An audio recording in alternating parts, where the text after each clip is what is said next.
Hello everyone. हमारी जो forestry optional की लेक्चर सीरीज चल रही थी उसमें आज हम लेक्चर नंबर 10 को डिस्कस करेंगे। इसमें हम सीड स्टोरेज और कलेक्शन मेथड को देखेंगे कि सीड्स को क्यों स्टोर किया जाता है और उनको स्टोर करने के क्या क्या मेथड्स हैं। जो हमारा फॉरेस्ट्री ऑप्शनल का जो सिलेबस है उसमें हम यहाँ तक कवर कर चुके हैं, फॉरेस्ट नर्सरी तक, और आज हम सीड स्टोरेज कलेक्शन और मेथड टॉपिक को डिस्कस करेंगे। सबसे पहले हम शुरू करेंगे सीड के डेफिनेशन से। एक सीड को इस तरीके से डिफ़ाइन कर सकते हैं कि उसमें मैच्योर ओवल होता है, या फिर हम कह सकते हैं कि ये एक रिप्रोडक्टिव यूनिट होती है जो कि फॉर्म्ड होती है फर्टिलाइज्ड ओव्यूल से। एक जो सीड होता है उसमें एम्ब्रियो होता है, रिजर्व फूड रहता है और प्रोटेक्टिव कवर होता है। वुडी प्लांट्स के जो सीड होते हैं उनकी साइज, उनकी शेप, कलर, बिहेवियर वगैरह सब अलग अलग होता है। तो यहाँ पे हमारा जो इसेंशियल फैक्टर है सक्सेस ऑफ प्लांटेशन के लिए वो ये है कि हमें क्वालिटी वाले सीड चाहिए। अगर हमें अच्छा प्रोडक्शन चाहिए या टिम्बर प्रोडक्शन हो, फ्यूल फोडर प्रोडक्शन, उसमें हमें अगर क्वालिटी वाले सीड होंगे तो हम अच्छा प्रोडक्शन कर पाएंगे। क्वालिटी ऑफ सीड ये है, ये टोटली रिस्पॉन्सिबल है for the future return performance of each and every seedling. अगर हमारे पास अच्छे सीड होंगे तो जो प्लांट होंगे उनसे हमें और अच्छे सीड्स मिलेंगे। अब हम देखेंगे कि जो पुअर क्वालिटी के सीड्स होते हैं उनसे कौन कौन सी प्रॉब्लम हो जाती है। जो पुअर क्वालिटी का अगर सीड होगा तो जर्मिनेशन उसमें नहीं होगा। लो जर्मिनेशन उसका परसेंटेज होगा, पुअर इमर्जेंस होगा, सर्वाइवल के चांस भी उसके बहुत कम होंगे, और पुअर एडाप्टेबिलिटी होगी उसकी साइट के लिए, और उसको डिजीज़ और पेस्ट वगैरह जल्दी ही उसको अपना शिकार बना सकते हैं। ग्रोथ है वो भी पुअर होगी और लो प्रोडक्टिविटी होगी। नेक्स्ट हम देखेंगे कैरेक्टरिस्टिक ऑफ गुड सीड्स। जो गुड सीड्स होने चाहिए वो अच्छी तरह पके हुए होने चाहिए, हेल्दी होने चाहिए और ट्रू नेचर के होने चाहिए। ये प्योर सीड होने चाहिए और फ्री फ्रॉम इनर्ट मटेरियल से होने चाहिए, यानी इनमें वीड के सीड्स मिक्स नहीं होने चाहिए, और वायबल होने चाहिए, गुड जर्मिनेशन इनकी कैपेसिटी हो, ये यूनिफॉर्म हो टेक्सचर में, स्ट्रक्चर में और देखने में। इसके साथ ही ये डैमेज्ड नहीं होने चाहिए, टूटे हुए नहीं होने चाहिए, पेस्ट और डिजीज़ इनको जल्दी इफ़ेक्ट नहीं कर पाएँ। इस तरीके के सीड्स गुड सीड्स कहलाते हैं। इस तरीके से हमने सीड्स के बारे में डिस्कस किया। अब हम देखेंगे कि सीड कलेक्शन किस तरीके से किया जाता है। सीड कलेक्शन करने के लिए सबसे पहले तो हमें ट्रेंड स्टाफ चाहिए, अरेंजमेंट ऑफ ट्रांसपोर्टेशन फैसिलिटीज़ हमारे पास होनी चाहिए, और सीड कलेक्ट करने के लिए इक्विपमेंट होने चाहिए, और यहाँ पे जो वर्कर्स हैं उनकी सेफ्टी को इंश्योर करने के मेजर्स भी हमारे पास होने चाहिए। इसके साथ ही पैकिंग और लेबलिंग मटेरियल और मेंटेनेंस ऑफ द रिकॉर्ड को मेंटेन भी रखा जाना चाहिए यहाँ पे। इसके अलावा कुछ पॉइंट्स और हैं, जैसे हमें इंफॉर्मेशन होनी चाहिए लोकेशन कि कहाँ पे ट्रीज़ हैं, इसके साथ ही उनमें फ्लोवरिंग का टाइम, फ्रूटिंग का टाइम, इसके साथ ही इंफॉर्मेशन होनी चाहिए पीरियोडिसिटी ऑफ सीड क्रॉप की, और यहाँ पे वेल अडाप्टेड लोकल सोर्स को प्रीफर करना चाहिए बजाय कि अनअडाप्टेड सोर्स ऑफ डिफरेंट पैलेस। जो सीड्स होने चाहिए उस एरिया के बारे में हमें अच्छी तरीके से जानकारी होनी चाहिए। अब हम देखेंगे कि इसके साथ हमें और कौन कौन सी बातों का ध्यान रखना चाहिए। यहाँ पे हमें आइसोलेटेड जो ट्रीज़ होते हैं जो नेचुरली क्रॉस पॉलिनेटिंग करते हैं उन स्पीसीज से अवॉइड होना चाहिए, क्योंकि ये जो ट्रीज़ होते हैं वो सेल्फ पोलिनेशन करते हैं और यहाँ पे इनके ट्रीज़ के जो सीड्स होते हैं उनकी वायबिलिटी लो होती है और वो वीक और मेल फॉर्म्ड सीडलिंग को प्रोड्यूस करते हैं। इसके साथ ही हमें जो पुअरली फॉर्म्ड ट्रीज़ हैं और जो काफ़ी वीक से ट्रीज़ हैं, ऑफ कलर, अबनॉर्मल और डिजीज़ ट्रीज़, उनसे सीड लेने से हमें अवॉइड करना चाहिए। इसके साथ ही जब लैटिट्यूड, ह्यूमिडिटी, टेम्परेचर वगैरह में जब चेंज आता है और पेस्ट का अटैक होता है तो सीड की जो क्वालिटी है और यील्ड और पीरियोडिसिटी जो है वो काफ़ी प्रभावित होती है इससे। सो सीड भी पुअर क्वालिटी के ही यहाँ पे प्राप्त होंगे। रेन वगैरह की वजह से और हाई टेम्परेचर या ड्रोट वगैरह जैसी कुछ कंडीशन हो जाने की वजह से जो फ्रूट राइपनिंग है वो डिले हो जाती है। सो प्लांट्स को तो पता नहीं होता कि कौन सा मंथ है या किस तरीके से रिएक्ट करना है।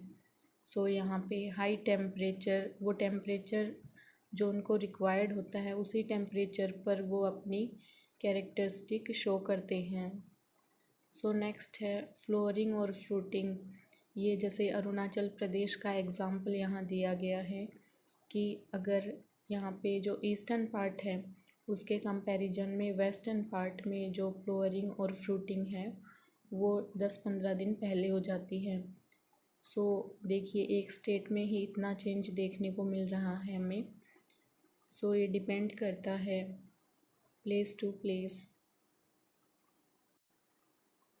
काफ़ी सारी जो स्पीसीज होती हैं ट्री की, उसमें जो सीड है वो कुछ वीक्स में मैच्योर होते हैं।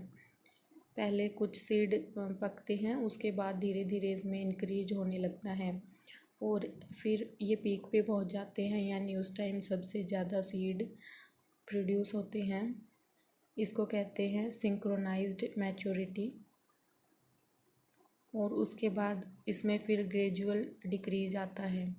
सो जो मैच्योर सीड्स हैं उनको कलेक्टेड किया जाता है पीक फेज के दौरान, ताकि जो यूनिफॉर्म जर्मिनेशन है वो मिले और हमें अच्छी क्वालिटी के जो सीड हैं वो प्राप्त हों।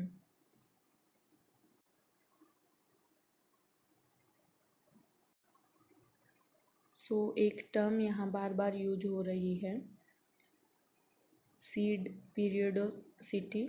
सो इससे क्या मीन है, जो ज़्यादातर ट्री स्पीसीज होती हैं वो अबंडेंट क्रॉप्स हैं वो प्रोड्यूस नहीं करती एनुअली। कुछ गुड सीड ईयर्स होते हैं, उस टाइम उनके द्वारा सीड प्रोड्यूस किए जाते हैं।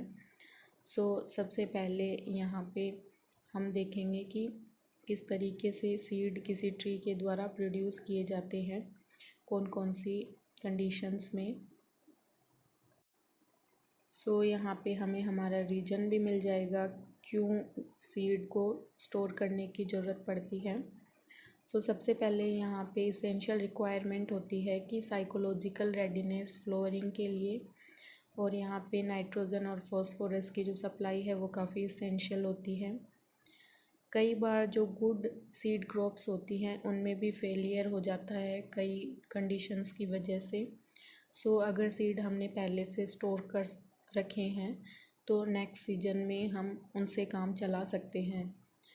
सो इन जनरल जो फेवरेबल कंडीशंस होती हैं सोइल की, क्लाइमेट की, जो प्लांट ग्रोथ में हेल्प करती हैं, उनकी वजह से ही हमें गुड क्वालिटी के सीड प्राप्त होते हैं। सो अब हम देखेंगे कि सीड क्रॉप को किस तरीके से एस्टिमेट किया जा सकता है फ्लोअर काउंट के थ्रू, इमैच्योर फ्रूट्स को और सीड को काउंट करके, या फिर जो फ्रूट्स स्टैंडिंग ट्रीज़ पे लगे हैं उनको काउंट करके। यहाँ पे कुछ ट्रीज़ के नाम दिए गए हैं, ये वो ट्रीज़ हैं जो गुड सीड क्रॉप को प्रोड्यूस करते हैं। सो यहाँ आपको नाम याद रखने की ज़रूरत नहीं है, आप एक बार इनको देख सकते हैं। एंड जो डिप्टेरोकार्प्स होते हैं जैसे लाइक होलंग एंड मेकई बियर, ये जो ट्रीज़ हैं वो heavy seed crops, irregular heavy seed crops को प्रोड्यूस करते हैं और इंटरवल ऑफ 1 to 6 ईयर के बीच में। सो आप देख सकते हैं कि सीड स्टोरेज कितना ज़रूरी है यहाँ। अब हम देखेंगे कि कुछ स्पीसीज हैं, जैसे यूकलिप्टस की जो स्पीसीज हैं वो हैवी सीड क्रॉप्स प्रोड्यूस करती है हर साल। सो हमें पता है कि ये एक एक्जोटिक स्पीसीज है। इसके अलावा कुछ स्पीसीज यहाँ दी गई हैं जो 1 से 2 साल का टाइम लेती हैं from pollination to ripen their fruits. So seed storage यहाँ ज़रूरी हो जाता है। इसके साथ ही हम देखेंगे कि जो बेस्ट सीड प्रोड्यूसर्स हैं और ऑर्डिनरीली जो डोमिनेंट ट्रीज़ हैं वो मिडिल एज के बाद उनसे अच्छे जो सीड्स हैं वो हमें प्राप्त होते हैं। इसके साथ ही यहाँ एक ध्यान देने लायक है कि अनफॉर्चुनेटली यहाँ पे जो इजी क्लाइम्ड ट्रीज़ होते हैं या पुअर ग्राउंड ट्रीज़ होते हैं जिन पे चढ़ना आसान होता है और सीड कलेक्ट करना भी आसान होता है, उनसे हमें बचना चाहिए, क्योंकि यहाँ से जो सीड हमें मिलते हैं उनकी क्वालिटी पुअर होती है। सो इससे हमें अच्छा प्रोडक्शन नहीं मिल सकता।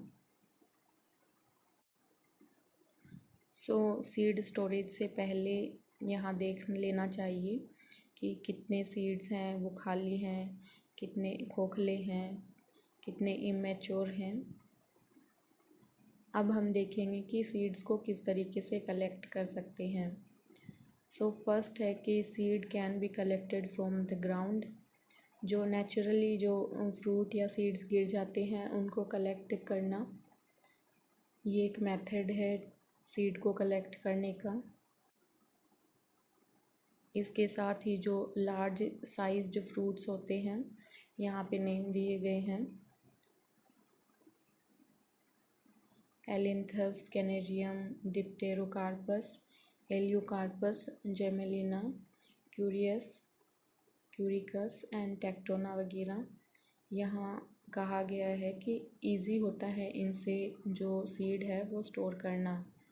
सो इजी और लो कॉस्ट मेथड जो भी एप्लीकेबल होता है लार्ज सीड्स के लिए वो यहाँ एप्लीकेबल होता है और उसको सीड्स को स्टोर कर लिया जाता है।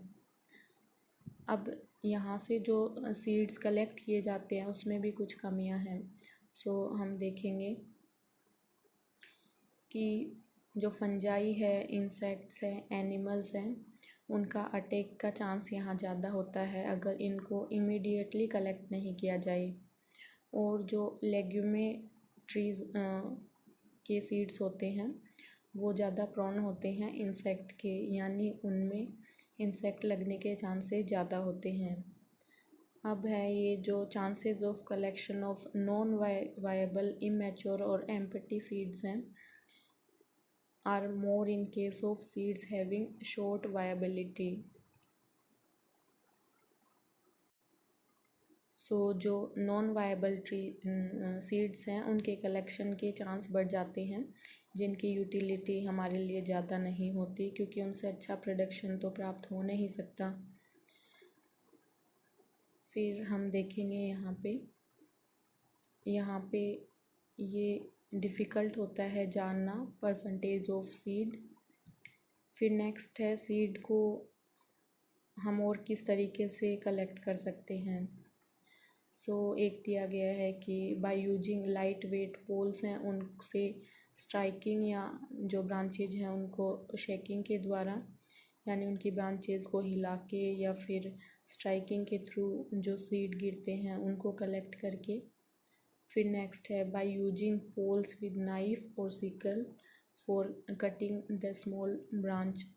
सो इस तरीके से ब्रांचेज को अलग करके उनसे सीड को कलेक्ट कर सकते हैं।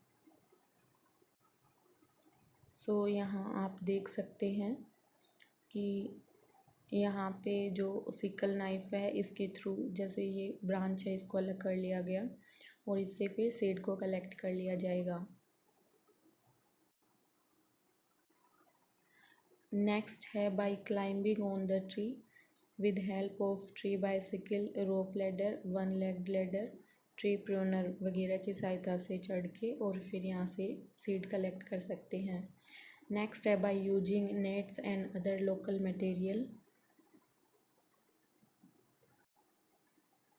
यहाँ हमें जो फ्रूट्स और कॉर्न्स हैं उनको कलेक्ट कर लेना चाहिए। सीड्स जब अपना डेवलपमेंट प्रोसेस पूरा कर लेते हैं और उनके गिरने से पहले। सो ज़्यादातर जो कॉर्न्स हैं और फ्रूट्स हैं वो मैच्योर होते हैं जब उनका डेसिकेशन स्टार्ट होता है, यानी जब वो ड्राई होना शुरू हो जाते हैं। सो ये मोस्ट रिलायबल इंडिकेटर है यहाँ पे डेसिकेशन की प्रोसेस की सीड जो हैं वो मैच्योर हो चुके हैं। सो यहाँ बताया गया है कुछ ट्रीज़ के नेम। इन ट्रीज़ के जो सीड हैं वो कलेक्ट करना काफ़ी डिफ़िकल्ट हो जाता है क्योंकि इनके जो सीड्स होते हैं वो एयर के द्वारा इधर उधर फैल जाते हैं जब इनको तोड़ा जाता है तब।